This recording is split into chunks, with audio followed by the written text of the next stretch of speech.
Vamos a poner de pie, vamos a orar, por favor. Oremos. Padre Santo, gracias le damos Dios por este día y este tiempo, Señor. Gracias, Padre, por su palabra, por sus bendiciones y cuidados, Señor. Rogamos bendiga a su iglesia, mi Padre. Abra nuestro corazón, Señor, nuestra mente, Padre, para que sea su palabra, Señor, la que trabaje en el corazón y mente, Señor, de cada uno de los hermanos, Padre. Se lo pedimos, Señor, en el nombre de su Hijo Jesús. Amén. Tomen asiento, por favor.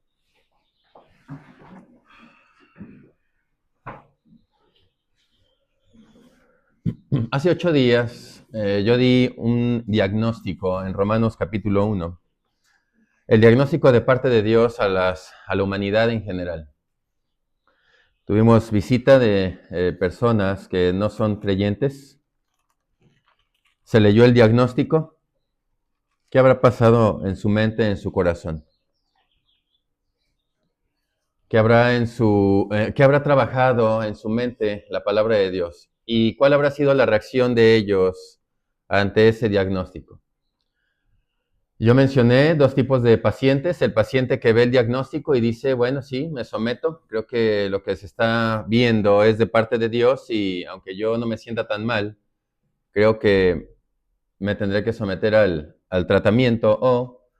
Otro tipo de paciente es aquel que escuchó, vio el diagnóstico y dijo, bueno, independientemente de eso, yo no me siento tan mal, así que no me voy a someter. ¿Cuál es la actitud de la gente que escucha el diagnóstico de Dios para su vida? ¿Cuál nosotros esperamos que sea la reacción de ellos ante el diagnóstico de la palabra de Dios?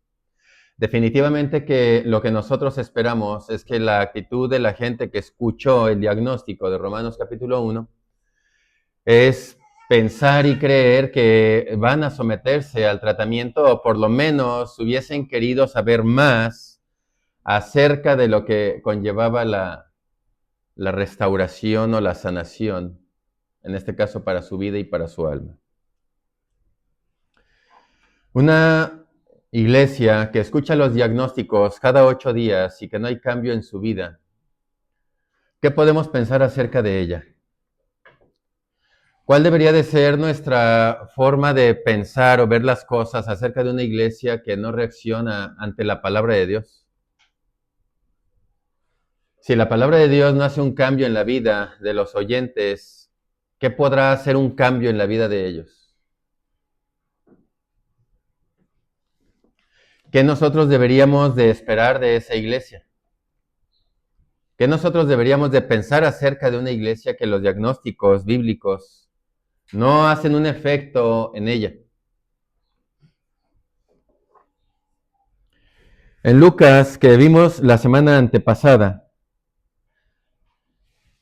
en el versículo 27 al 32, habla acerca de un hombre que es un publicano, un hombre traidor. Estuvimos viendo una descripción acerca de lo que eran los publicanos y eran personas que se habían vendido de alguna manera al bando contrario, que eran los romanos en este caso, para traicionar a su familia, para traicionar a las personas que ellos debían de proteger y por las cuales tenían que orar. Y se habían pasado al lado contrario para extorsionarlos, para sacarles dinero, para enriquecerse ellos y para el dinero de su familia llevárselo a ellos. El concepto que tenían las personas y aún los fariseos es que eran poco menos que perros. Eran unos perros vendidos. Unos perros en el sentido absoluto y discriminatorio, porque los perros acerca de los cuales menciona la Biblia son perros salvajes que había en aquellos lugares. Y que el apóstol Pablo en algún momento los menciona a la iglesia y les dice, tengan cuidado de los perros, de los malos obreros. Cuídense de ellos. Haciendo alusión a los perros salvajes que había en aquel lugar. Y que eran un verdadero peligro. Así que en los conceptos que ellos tenían acerca de otras personas, como los fariseos acerca de los gentiles, también era el concepto de que era un perro que no merecía ser tocado y no merecía absolutamente nada. Este personaje es Leví en el versículo 27, donde dice que después de estas cosas, las cosas que vimos en el pasaje anterior, acerca de la sanación de un paralítico, donde él les demuestra que él tenía el poder para perdonar pecados y para sanar a las personas. Ellos no entendieron mucho, ya que en el 27 dice que después de estas cosas salió y vio a un publicano llamado Leví sentado al banco de los tributos públicos y le dijo, sígueme, y dejándolo todo, se levantó y le siguió. Y Leví le hizo gran banquete en su casa, y había mucha compañía de publicanos y de otros que estaban a la mesa con ellos. Y los escribas y los fariseos murmuraban contra los discípulos, diciendo, ¿por qué coméis y bebéis con publicanos y pecadores? Respondiendo Jesús les dijo, los que están sanos no tienen necesidad de médicos, sino los enfermos. No he venido a llamar a justos, sino a pecadores al arrepentimiento. Y la parte principal que podemos ver de este pasaje es el llamamiento del Señor Jesucristo y su misión. Hermanos, nosotros como iglesia completita estamos en el riesgo de irnos al infierno completitos, hermanos. Estamos en el riesgo, hermanos, todos juntos irnos al infierno. Por no entender el llamado de Dios. Por no entender lo que significa ven y sígueme.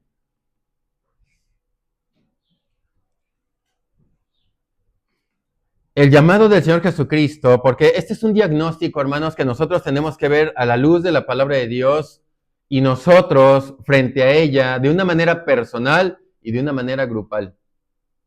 Como iglesia local y como iglesia en particular, cada persona. ¿Qué tanto te importa eso? ¿Qué tanto te importa ver que probablemente Dios no está usando esta iglesia, pero en nada, en absoluto? ¿De veras te importa? ¿De veras nos importa ver? Porque en realidad, hermanos, veámoslo, Dios no está usando esta iglesia, pero en nada. ¿Sí lo pueden ver? ¿En serio? ¿Pueden ver que Dios no está usando esta iglesia, pero en nada? ¿En absolutamente nada? ¿O no lo puedes ver? ¿Puedes ver, en realidad, puedes ver que Dios no te está usando ahora en forma personal en nada? Y que somos una iglesia muerta, ¿te puedes dar cuenta de eso? ¿Y sabes qué es lo peor de todo, hermano? Que no nos importa en absoluto. Apocalipsis capítulo 3.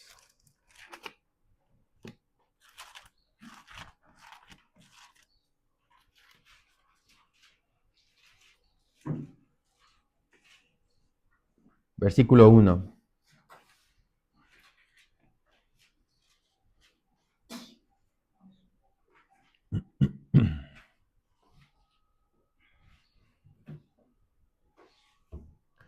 Escribe al ángel, en este caso el ángel es el pastor de esa iglesia, aquí ni siquiera pastor tenemos. Escribe al ángel de la iglesia en Sardis, el que tiene los 7 espíritus de Dios y las 7 estrellas. ¿Quién es el que dice esto? Yo conozco tus obras, que tienes nombre de que vives y estás muerto. Sé vigilante y afirma las otras cosas que están para morir. Sé vigilante y afirma las otras cosas que también están a punto de morir, porque no he hallado tus obras perfectas delante de Dios. Acuérdate pues de lo que has recibido y oído y guárdalo, y arrepiéntete, pues si no velas, vendré sobre ti como ladrón y no sabrás a qué hora vendré sobre ti. Pero tienes unas pocas personas en Sardis que no han manchado sus vestiduras y andarán conmigo en vestiduras blancas, porque son dignas. El que venciere será vestido de vestiduras blancas, y no borraré su nombre del libro de la vida, y confesaré su nombre delante de mi Padre y delante de sus ángeles. El que tiene oído, oiga lo que el Espíritu dice a las iglesias. ¿Cuál es nuestro diagnóstico como iglesia? ¿Cuál es nuestro diagnóstico como iglesia, hermanos? No estamos encaminándonos a absolutamente nada. No estamos direccionados a absolutamente nada. Y aunque ya es un tema viejo, yo no sé si tú estás esperando que nosotros, los que nos paramos aquí al frente, hagamos una fórmula o algo diferente para que la iglesia...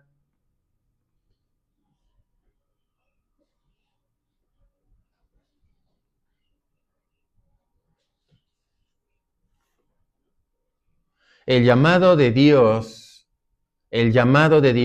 yo he venido a llamar. ¿En verdad crees que Dios nos está llamando? ¿En verdad crees que Dios te está llamando?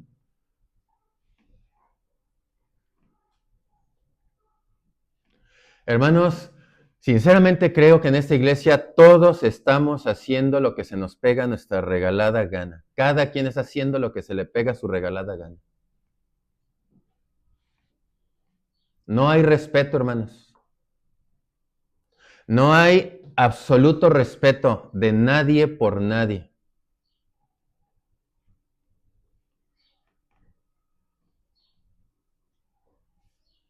No tenemos respeto por las cosas de Dios. No tenemos temor de estar aún en este lugar, absteniéndonos de estar en absoluto temor delante de Dios.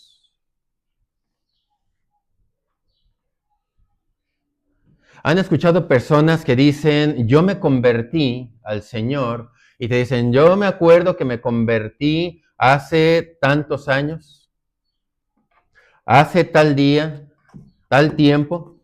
Yo me acuerdo que me convertí. Y tal pareciera que las personas que tal vez quisieran pertenecer a la iglesia digan, ¿cuáles son los requisitos para pertenecer a ese club? ¿Cuáles son los requisitos? Como si hubiera requisitos para pertenecer al club de aquí, de este lugar. Es probable que ni siquiera las personas que nos han visitado, ni hace 8 días ni ayer, tengan ni el mínimo deseo de pertenecer aquí.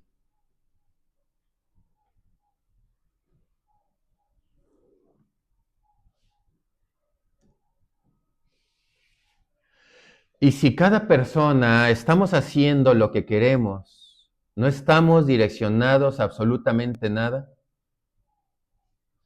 no estamos haciendo absolutamente nada, Dios no está usando esta iglesia, hermanos. Véanlo, por favor. Y yo creo que lo ven.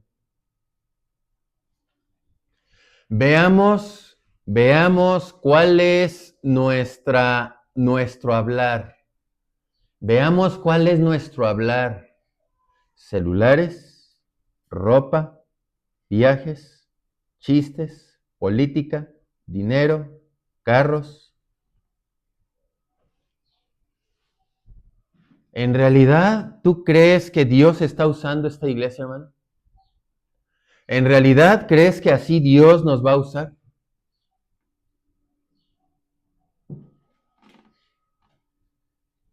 El llamado de Lucas 5:27 es un presente continuo. Es un presente continuo. ¿Tú crees que Mateo no entendió cuando Jesús le dijo, ven y sígueme? ¿Crees que no entendió de qué se trataba? ¿Crees que no entendió de qué se trataba? ¿Crees que Mateo, un publicano, si tú quieres, un recaudador de impuestos en la actualidad, ¿cuál podría ser? ¿El SAT, por ejemplo? ¿Los que están ahí? Y alguien que está dentro de la iglesia, y Jesús hace el mismo llamado a esta iglesia en este día, y va y le hace un llamado a alguien del SAT. ¿Tú crees que Mateo no entendió a lo que conllevaba seguir a Jesús? Y que ese seguir, ya lo vimos, era dejar el banco de los tributos y que corría el riesgo de que si iba a volver, había muchos tiradores de los mismos judíos que estaban esperando que se desocupara un lugar para nunca más dejarlo. Para nunca más dejar ese lugar.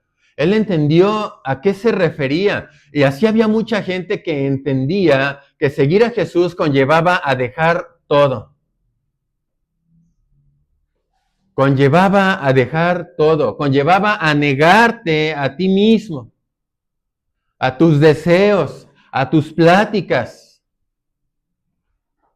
a tus objetivos, a tus propósitos. Tienes que renunciar a todo, porque si no renuncias a todo, no puedes ser mi discípulo, no puedes seguirme.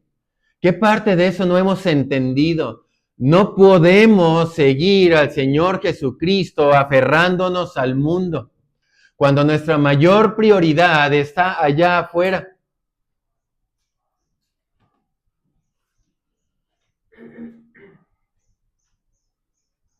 El llamamiento del Señor Jesucristo no fue un llamamiento a ven y sígueme, vamos a tomarnos una taza de té o vamos a una plaza, vamos a tener una charla, una plática amena.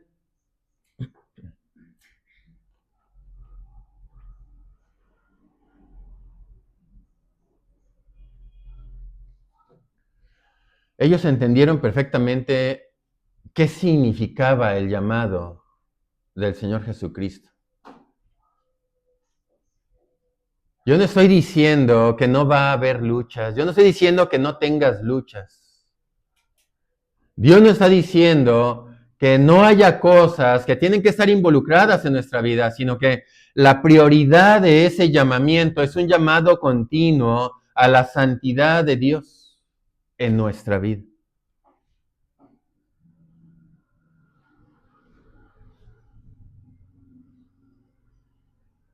Creo sinceramente que no estamos preocupados por nuestros hijos. Creo que sinceramente no estamos preocupados ni no cómo se visten.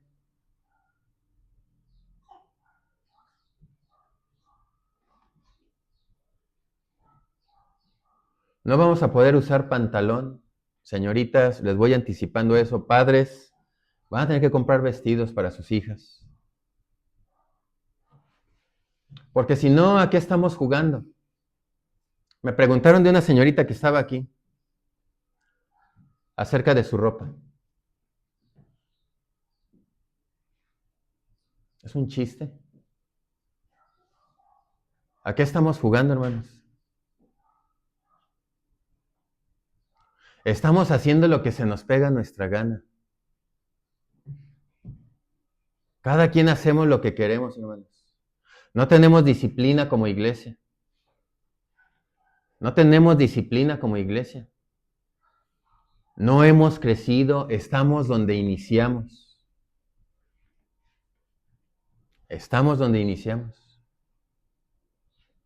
El llamamiento a la iglesia de Apocalipsis, vamos otra vez en el capítulo 3, dice, escribe al ángel de la iglesia en Sardis, el que tiene los 7 espíritus de Dios y las 7 estrellas, dice esto, yo conozco tus obras, dice Dios, yo conozco las obras que tú haces. Yo conozco las obras que se hacen dentro de esta iglesia local, yo las conozco, dice Dios. Las obras que podamos hacer, las obras que hayamos hecho en algún momento.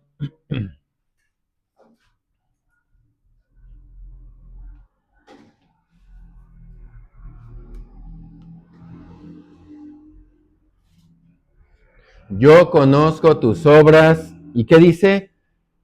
Tus obras tienen nombre de que vives, pero en realidad estás muerto. Aparentas que eres una iglesia activa, aparentas que me amas, aparentas que trabajas, pero en realidad tus obras demuestran que tú estás muerto. Tus obras en realidad lo único que demuestran es que estás muerto. Y le dice, sé vigilante y afirma las otras a punto de morir. Hay unas obras que están rescatables todavía. Hay obras rescatables. Cuídalas.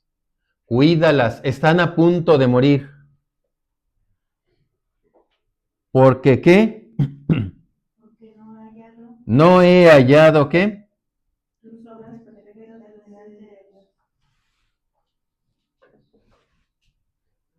Dice, no he hallado tus obras perfectas delante de Dios. Hay unas obras que todavía están rescatables, pero las que tienes no son perfectas. Acuérdate pues de lo que has recibido y oído y guárdalo y arrepiéntete. Acuérdate pues de lo que se te ha enseñado. Acuérdate de todo lo que se te ha enseñado dentro de la iglesia. Guárdalo. Cambia. Pues si no velas, vendré sobre ti como ladrón y no vas a saber a qué hora vendré sobre ti. No vas a saber.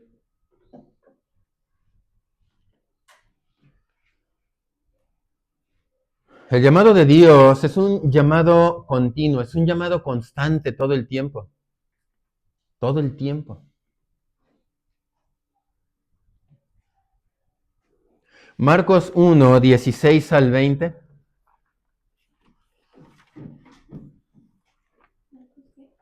1, 16 al 20.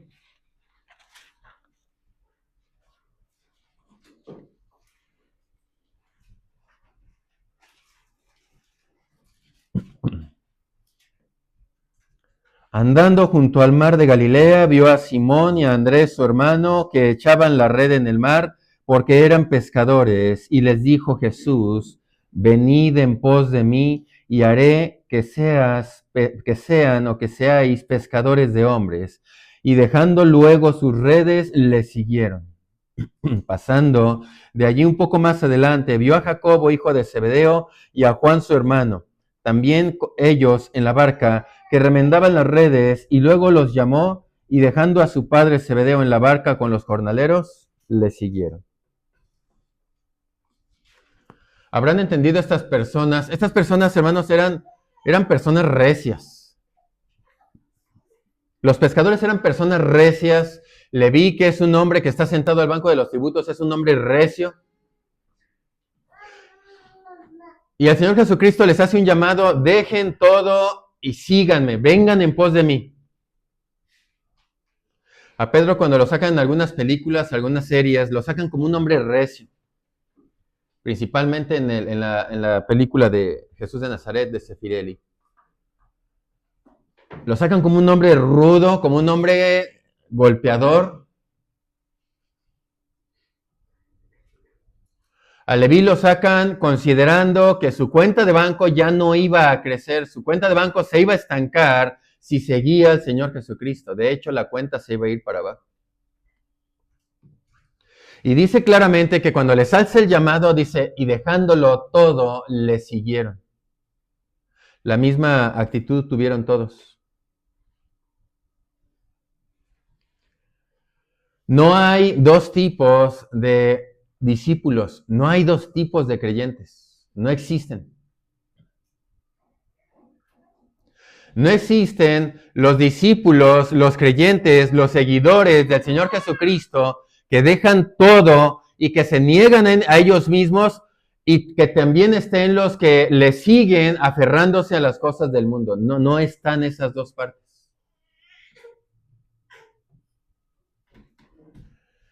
Lo que hacemos cuando le predicamos a una persona inconversa y lo llevamos ante la palabra de Dios para que vea su vida delante de Dios, su condición espiritual delante de Dios y las consecuencias que hay si no obedece ese llamado son el infierno, podríamos esperar que la persona lo que va a hacer es va a venir y les va a preguntar a los de la iglesia qué tiene que hacer o que se va a arrepentir y se va a hincar y se va a arrepentir en ese momento. No sucede. No sabemos cuándo suceda, puede suceder en el momento y puede suceder tiempo después. No estoy negando el poder que tiene la palabra de Dios sobre aquellas personas que escuchan el Evangelio y que tiempo después el Evangelio trae frutos en ellos. Estoy hablando de las personas que también escuchan la palabra de Dios, Dios trabaja en ellos, pero ellos la ignoran. Eso es lo que estamos viendo ahorita.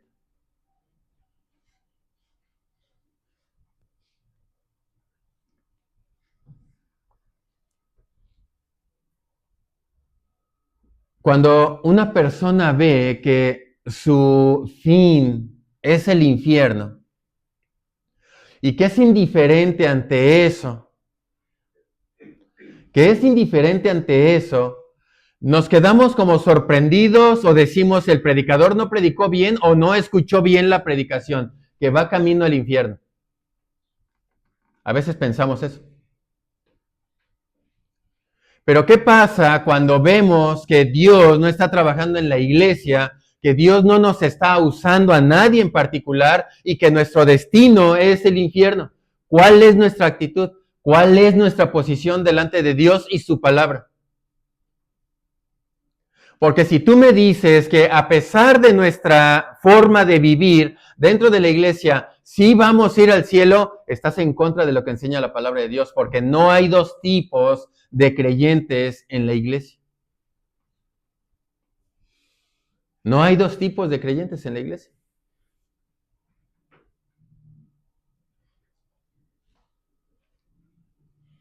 La iglesia de Sardis es una iglesia muerta porque la mayoría de sus congregantes no eran salvos. Aunque aquí reconoce, dice, hay alguno que otro que sí es temeroso y que sí ve el reino de los cielos, pero la mayoría, dice, forman el grupo en general, están muertos y requieren de arrepentimiento.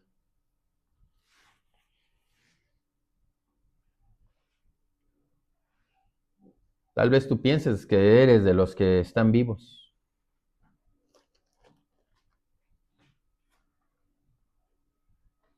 Deja todo, y al dejar todo, perdón, significa un cambio de vida.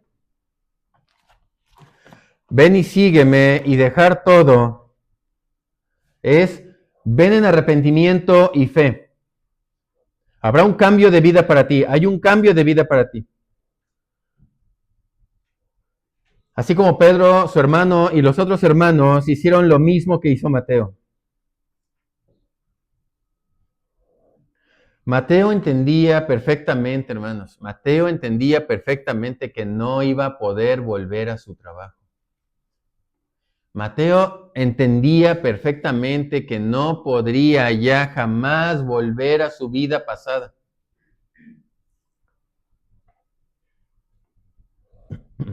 Y a eso, hermanos, Dios lo llama conversión, a eso. Dios llama a eso conversión, no a la forma de vivir nuestra.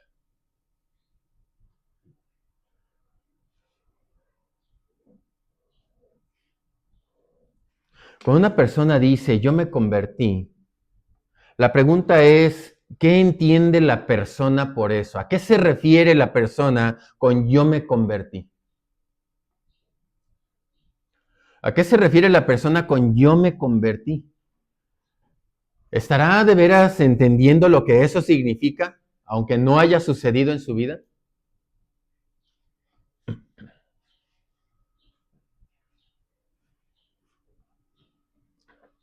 No significa cuánto tiempo tienes viniendo a la iglesia. Porque Dios en su palabra solamente reconoce a un tipo de discípulos y nada más.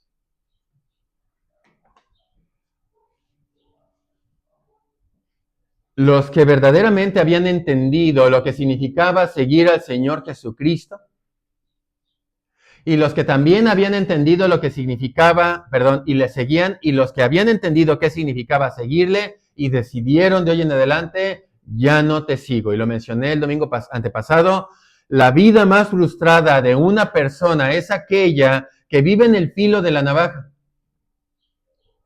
Es aquella que es tibia, que menciona más adelante en este capítulo de Apocalipsis. Es una vida tan frustrada, aquella que quiere tener un pie en la iglesia y un pie en el mundo. ¿Por qué? Porque ya lo he mencionado, ni disfruta de la iglesia y tampoco disfruta del mundo. No toma una decisión en cuanto de veras decir, voy a comprometerme en la vida de Dios, en la obra de Dios, en su iglesia, me voy a comprometer pese a las cosas que se vengan en contra. O aquella que puede decidir, yo decido ya no seguir a Jesús porque ya sé lo que conlleva seguirle. Mejor Vete al mundo y disfruta del mundo, porque lo mejor que puedes hacer es disfrutar de esta vida mientras estás vivo, porque después de esto te vas a ir al infierno. Qué chasco será que cuando estés delante de Dios veas que tu poco o mínimo sacrificio que te impedía irte al mundo por la santidad que se lleva dentro de la iglesia no fue suficiente para que entraras al reino de los cielos. Creo que te podrían decir qué tonto que eres, qué tonto que fuiste.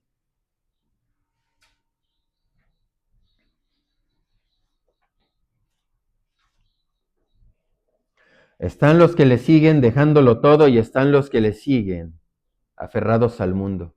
Entre comillas, claro. Lucas 14:37.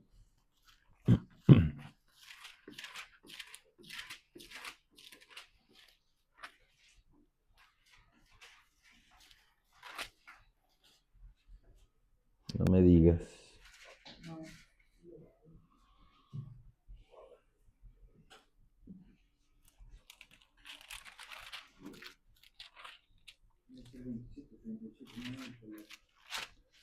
Catorce veintisiete. Muy bien, gracias. Desde el 25.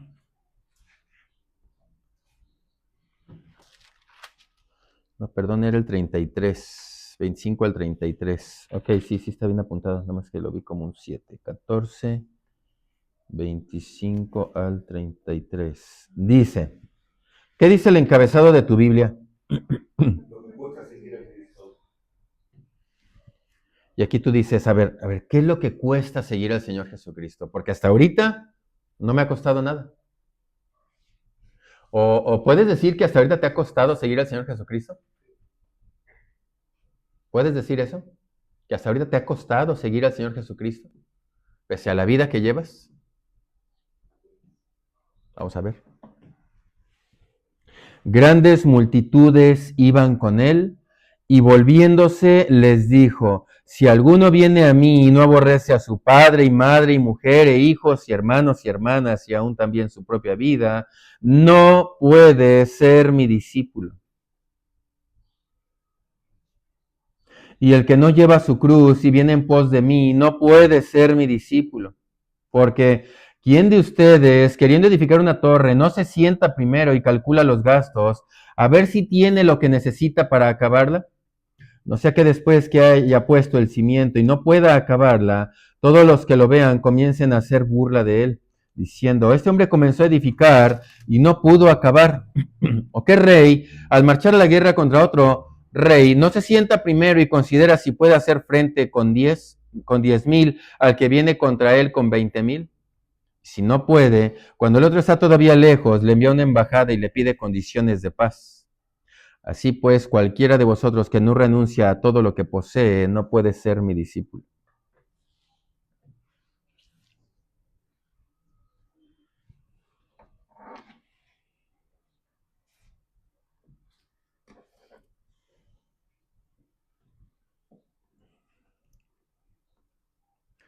¿Qué es lo que te ha costado seguir al Señor Jesucristo? ¿Qué en realidad te ha costado?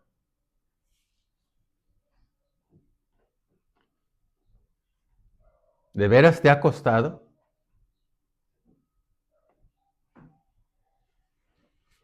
Filipenses 3, 4 y 8, perdón, Filipenses 3, 7 y 8.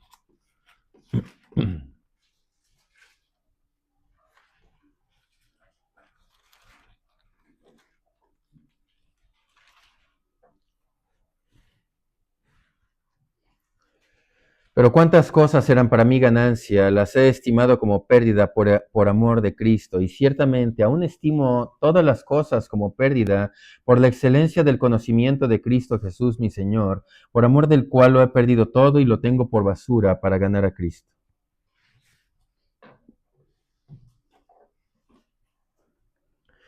Es probable que aún no hayas pasado por el proceso de conversión. Es probable que aún no hayas pasado por el proceso de lo que significa la conversión al Señor Jesucristo.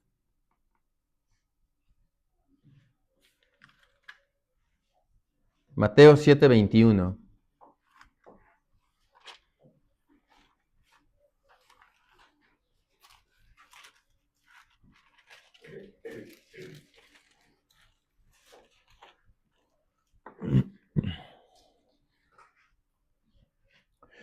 No todo el que me dice Señor, Señor entrará en el reino de los cielos, sino el que hace la voluntad de mi Padre que está en los cielos. Muchos me dirán en aquel día, Señor, Señor, no profetizamos en tu nombre y en tu nombre echamos fuera demonios y en tu nombre hicimos muchos milagros.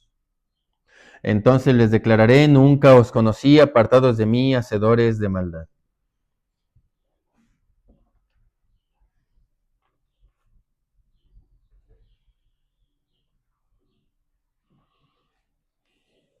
Los verdaderos cristianos no son los que se distinguen por pecar menos. Los verdaderos cristianos no son aquellos que se distinguen por pecar menos, sino son los que más se arrepienten. Siempre hay un cambio, todo el tiempo hay un cambio, todo el tiempo hay una lucha, todo el tiempo el cristiano piensa y decide que va a dejar que el Espíritu Santo haga un cambio en su vida y él también hace lo que tiene que hacer. Él también está dispuesto a hacer lo que tiene que hacer.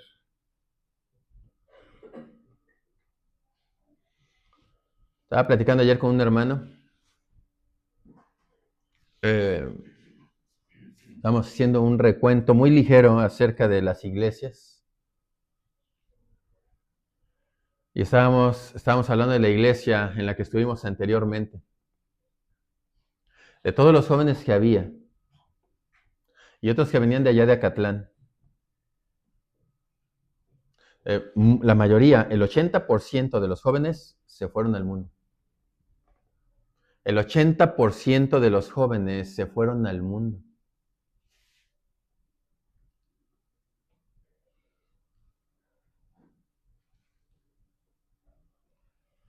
¿Qué le estamos enseñando nosotros a la siguiente generación si nosotros ya estamos haciéndonos viejos? ¿Les estamos enseñando a nuestras hijas a vivir en el temor de Dios? ¿O les estamos enseñando que pueden hacer lo que ellas quieran? Que pueden vivir como ellas quieran, andar con quien ellas quieran. Nuestros jóvenes, nuestras señoritas, tenemos una señorita, ya llegó otra señorita más.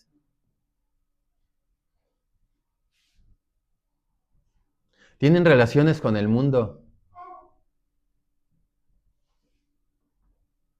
Han tenido relaciones con el mundo.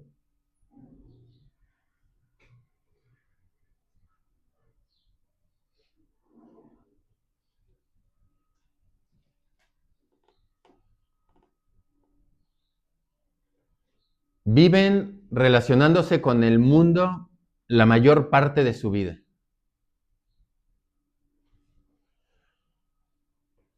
Se relacionan con jóvenes del mundo más que con jóvenes cristianos. Y Pablo le dice a Timoteo, relaciónate con los que temen a Dios. Es lo que le dice Pablo a Timoteo, relaciónate con los que temen a Dios.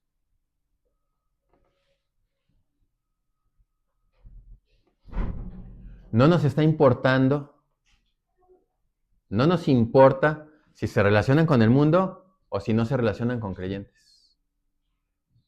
¿Te va a importar eso a ti? ¿Te va a importar que tus hijas se relacionen con creyentes temerosos de Dios? ¿Verdad que cuando uno tiene un hijo es otro show?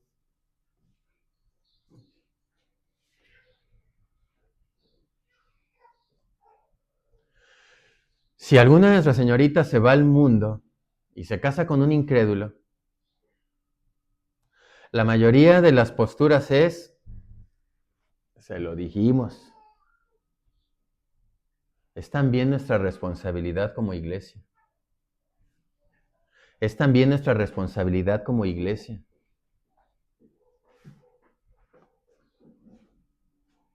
Yo no quiero que ustedes, señoritas, vean como normal que ustedes pueden traer a alguien del mundo a sentárnoslo aquí, por favor.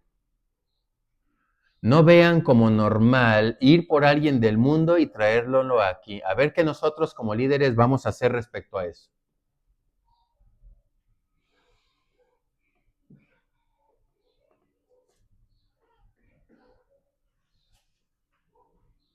Eso no es normal.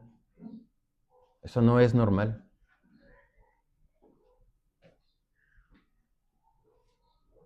Sean temerosas de Dios, porque las decisiones las toman ustedes, las decisiones las van a tomar ustedes al dar el sí a alguien del mundo. Esa decisión es de ustedes, pero va en contra de la palabra de Dios. Y entendemos los adultos que los jalones son fuertes y que los muchachos son atractivos, tal vez no guapos. ¿Nosotros entendemos eso o no los entendemos en ese sentido? ¿Sí o no? ¿Verdad? ¿Sí los entendemos o no? Que los jalones que ustedes van a tener al respecto de los muchachos, que aquí no hay, alguna vez a los papás, a Juan, a don Carlos, a mi papá, ahí se los dije, nuestras señoritas necesitan relacionarse con jóvenes creyentes para que después no nos quejemos de que van a agarrar un novio inconverso.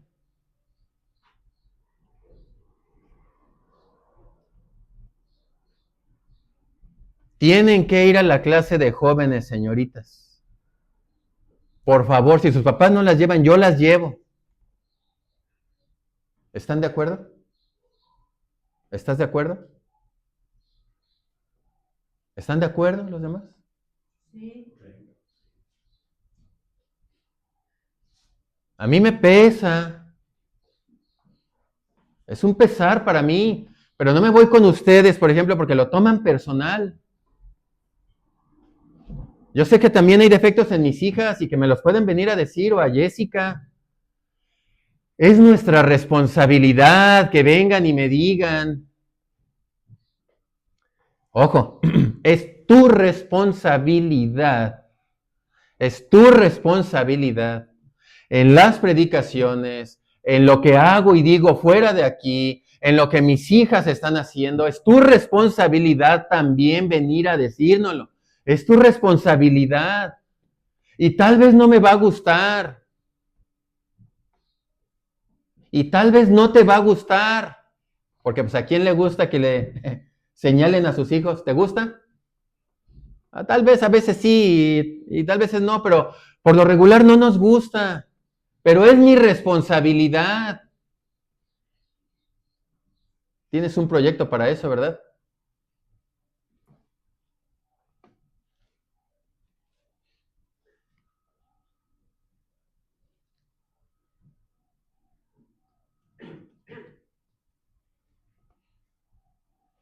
He venido a llamar a pecadores al arrepentimiento.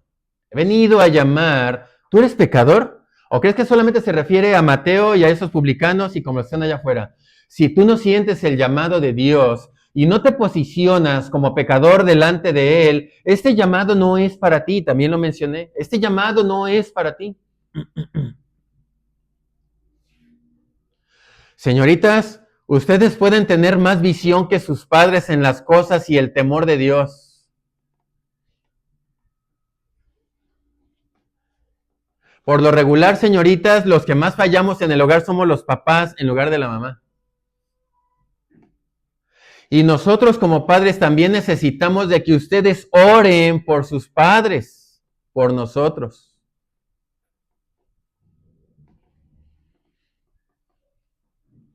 Se necesita.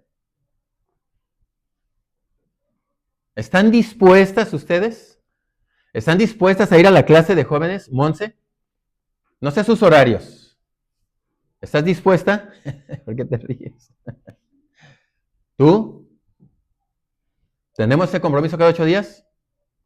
¿Lo tenemos? Tú todavía no. ¿Ustedes tienen el compromiso? Como padres, ¿tenemos el compromiso? ¿Por qué quiero llevarlas a la clase de jóvenes? ¿Ustedes por qué creen que yo quiero llevarlas? Así, ¿por qué se imaginan? Porque nomás quiere estar... ¿Por qué tú te imaginas? Es que este es así, este se enoja y... No, no estoy enojado, mira, no estoy enojado. No estoy enojado.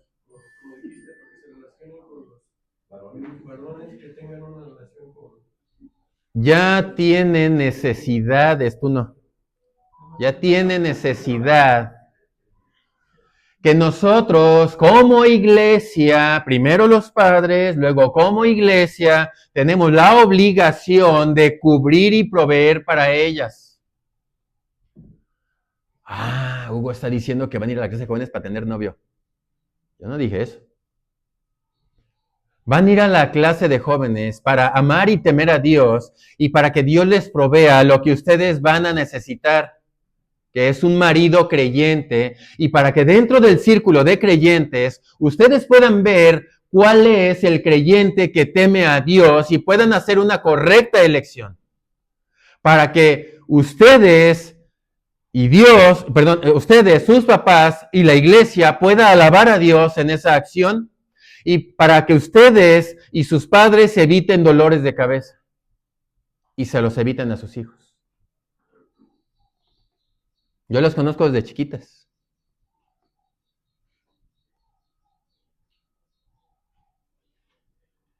No nos traigan personas incrédulas aquí para que la iglesia ore por ellas y para que nosotros como líderes no parezcamos como tontos que ahora ya no los ponen aquí. No lo tomen personal, por favor. Tómenlo con madurez. Porque si no, entonces, ¿de qué se trata?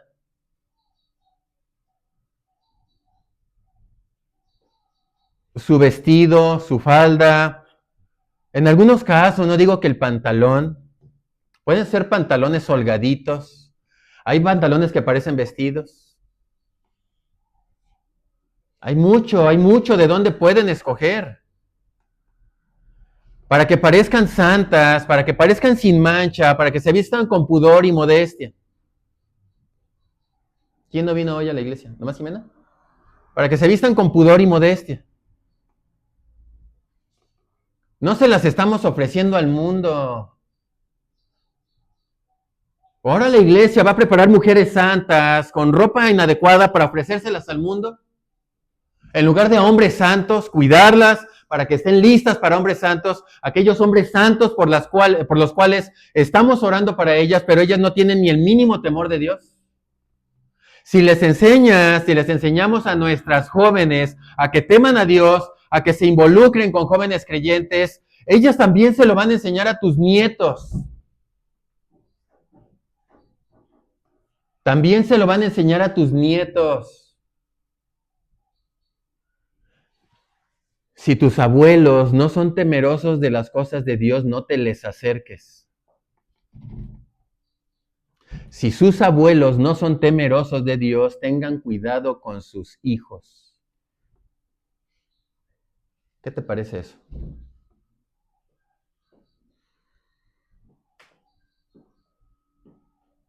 Recorta el tiempo. Si no temen a Dios, tus abuelos y los abuelos de tus, no los acerques, no los lleves. Son un peligro. Aquí no hay ese problema. Porque cuando los abuelos son temerosos de Dios, híjole, qué placer. Qué tranquilidad, qué descanso.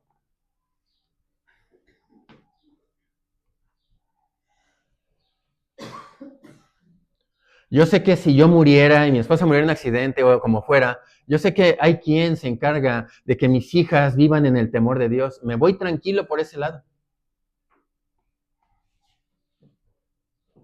A veces los abuelos se pueden convertir en un peligro. Abuelos, se pueden convertir en un peligro ustedes, ¿eh?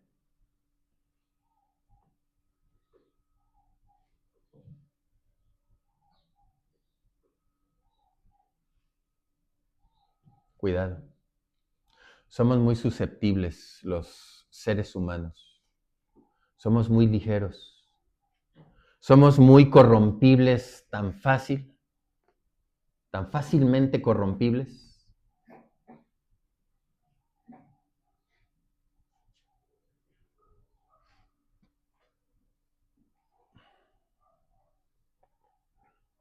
Cristo vino a perdonar pecadores. Cristo vino a transformar pecadores. Cristo vino a salvar pecadores. Cristo vino a limpiar pecadores. Cristo vino a edificar a pecadores en santidad. ¿Estamos edificados? Desde que decimos, yo me convertí, estamos edificados en santidad. Han pasado años. Han pasado años. La razón y lo que debe de entender y de que debemos de saber y reaccionar ante una persona de la iglesia que no ha sido edificada o que cae y que su vida se va a la ruina, debe de ser motivo de dolor para la iglesia, no motivo de burla. Y él que tanto decía, y mira, y fíjate, y viste, y mira, y se le dijo, y ¿cómo hay de eso? ¿Cómo hay canibalismo cristiano?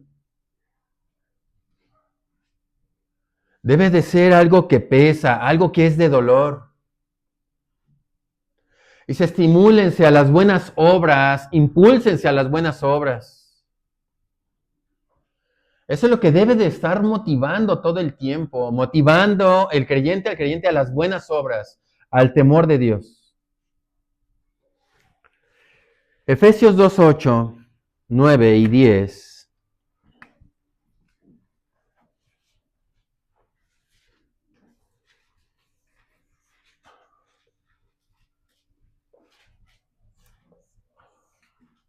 Efesios 2:8, 9 y 10. Dice: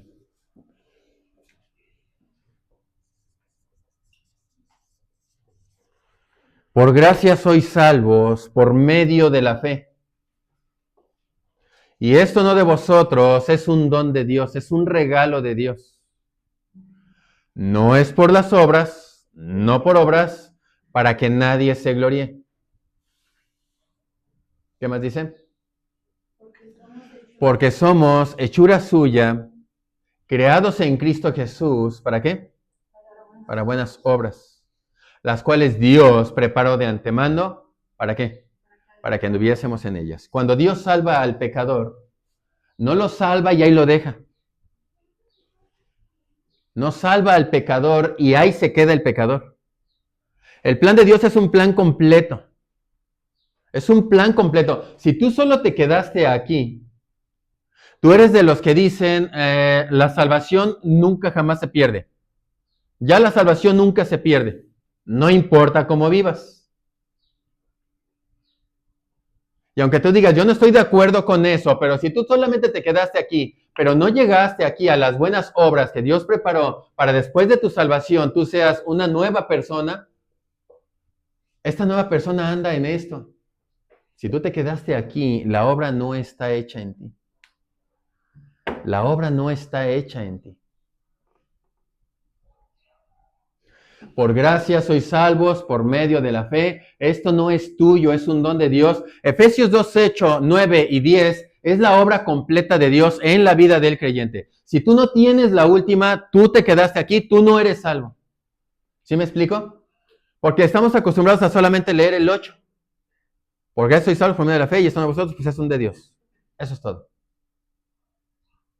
Pero dice que el propósito de Dios de salvar al pecador, el propósito de él es que era una nueva hechura suya para buenas obras.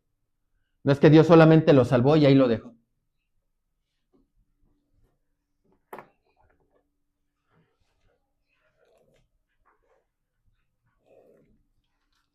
¿Cuál es nuestro diagnóstico delante de Dios? ¿Qué dice Dios? ¿Cuál es el diagnóstico de Dios y qué es lo que dice Dios que la iglesia tiene que hacer? Según Apocalipsis capítulo 3. ¿Qué le dice que tiene que hacer? A ver si entendimos. ¿Volver a las buenas obras? Arrepentirse. Arrepentirse. Hay obras que todavía están por morir. Son rescatables. Hazlas. Sálvalas en arrepentimiento. En arrepentimiento tienen que ser salvadas. Podemos nosotros, hermanos, estar pensando que podemos hacer dinámicas, que podemos hacer más festividades para que vengan sus parientes a escuchar la palabra de Dios, pero sinceramente creo, hermanos, que los parientes que vienen solamente por una invitación a una comida en realidad, no porque en realidad vean un cambio en ti. No porque en realidad vean un cambio en ti. No porque en realidad vean el amor de Dios en tu cara. Porque efectivamente, aunque nosotros tenemos que ser santos, ser temerosos de Dios y reflejar la justicia de Dios, también debemos de reflejar el amor de Dios. Pero es como que cuando nos ven, también el amor se tiene que notar en nuestra cara. ¿O no? ¿Te imaginas? Están volviendo a ver. El amor de Dios, así como la santidad, la justicia, su misericordia, tiene que ser reflejada por nosotros. No se te olvide, el amor de Dios también se tiene que ver en nosotros, en nuestro rostro.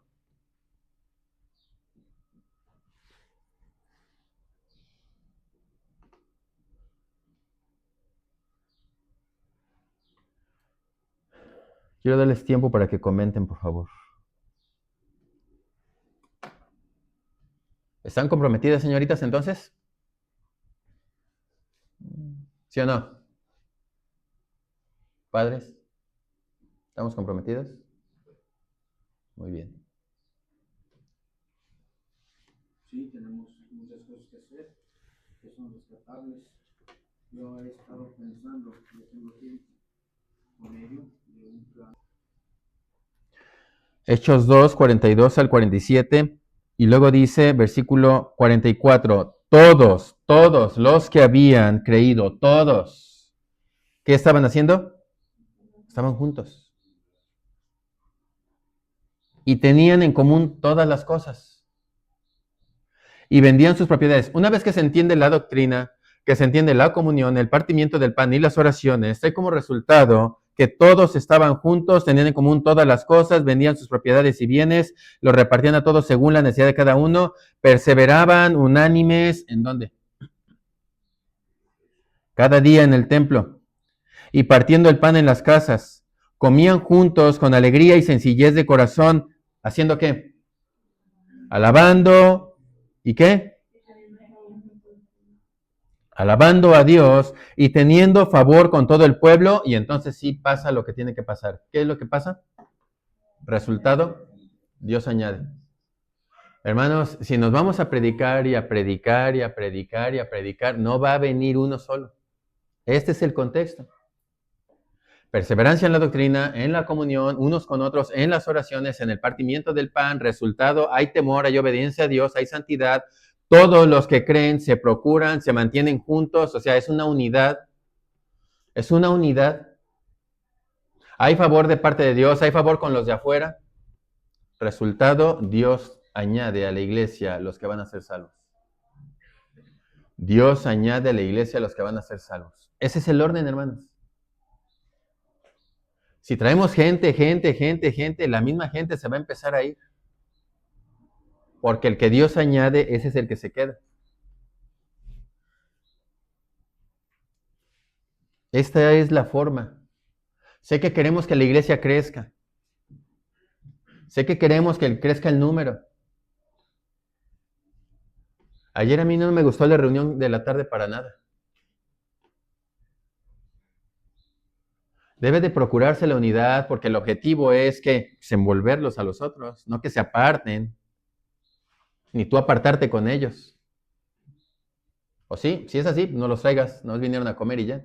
Y no lo estoy criticando, sino quiero que se entienda cuál es el propósito de esto. ¿Cuál es el propósito de esto? De traerlos, animarlos. ¿Para qué? Para que en las reuniones, dice, versículo 47, que comían pan en las casas juntos con alegría y sencillez de corazón, ¿cómo? Alabando a Dios. Alabando a Dios. Ayer estaba observando y sí, hemos perdido, en lo personal, los Córdoba, hemos perdido tanto de eso. Tanto de las formas y las maneras que hacíamos por naturaleza. En otro tiempo los Córdoba no hubiéramos permitido que la familia de ellos estuvieran hasta allá.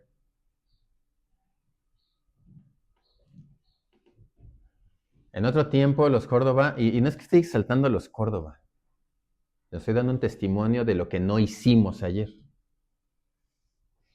Hubiéramos hecho una reunión para darle unas palabras y versículos a Alejandra, para que los otros oyeran. Eso es alabar a Dios, no el pozolillo que se hizo. El pozolillo. Entonces, si solamente hacemos reuniones por reunirlos, pues no tiene mucho caso eso. Porque el caso y el propósito es que escuchen palabra de Dios en la convivencia de la iglesia, para que quieran venir. Esta parte es, ojálalos para acá, vengan para acá. O acá, para acá está tu pozolillo. Ese es el propósito. ¿Se acuerdan cuando hacíamos eso? Tenemos mucho trabajo, hermanos. Y sí, si me dices, sí, pero primero la santidad, sí, parte de la santidad es eso que acabas de leer aquí.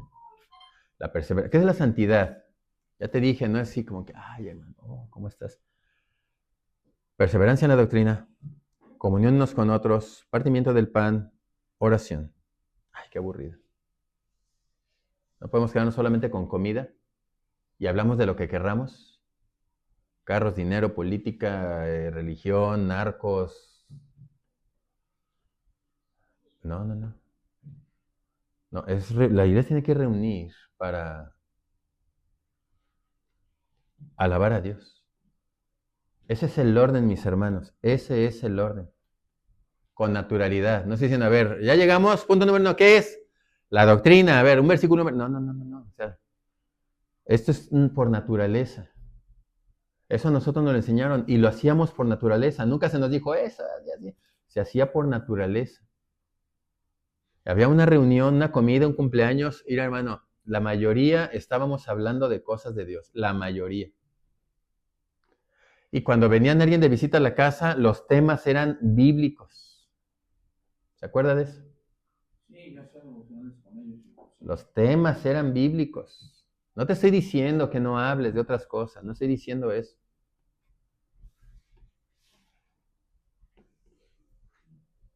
Cuidado con los temas de vanidades, cuidado con los temas ilusorios. Si yo me pongo a hablar de vanidades con las señoritas, por ejemplo, pues voy a poner... Los que buscan vanidades ilusorias, su misericordia abandonan. Y cada que volvemos a martillar y volvemos a martillar y otra vez a tocar y a tocar, pues no es porque, ay, eso ya se dijo y no hacemos nada, no, no, no, no, no, no por eso ya no se tiene que decir. Otra vez se tiene que volver a tocar y otra vez tiene que haber corrección en nosotros. Habíamos quedado que íbamos a venir con corbata, pero tenemos que entender que no es porque queramos a manera caprichosa traer una corbata, sino para meternos en disciplina primero los varones, para después meter en disciplina a nuestras señoritas. Y aunque disciplina suena muy feo, muy pesado, entiéndase que es algo que conlleva, que la disciplina al parecer no es causa de gusto al presente, pero después trae fruto apacible de justicia a los que en ella han sido ejercitados. ¿Sí? ¿Me permites terminar? ¿Me permites terminar? ¿Me permites terminar? ¿Sí? ¿Algo que quieren decir?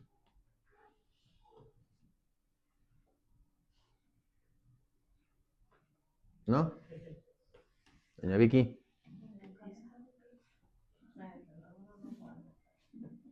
Pues sí, a veces es difícil entenderlos a los jóvenes, pero todo nos da la sabiduría a Dios y todo nos da nuestra recompensa a Dios en el crecimiento y pues en su palabra. A veces es difícil pues en el corazón ser más humildes y más dador, pero aún así Dios nos provee y aún así damos de todo lo que tenemos.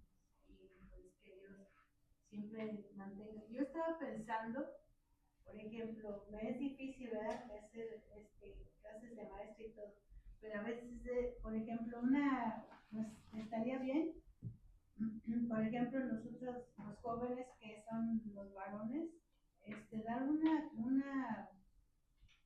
Una clase de Biblia aquí para los jóvenes, por Ajá. ejemplo, una vez aquí y otra vez ¿Usted? fuera. ¿Usted? No, yo digo que, por ejemplo, salir a traer jóvenes. Por ejemplo, Ok. por ejemplo, una vez que se diera aquí y una vez que se diera en las iglesias donde están yendo los jóvenes. Ok. Juntar jóvenes Ah, ok, para que sí, sí. vengan aquí Ajá. un sábado y comprometerse a traer un. Por ejemplo, yo a veces veo muchos jóvenes cuando voy en la calle. Creo que Chava se conoce al hijo de Leonor.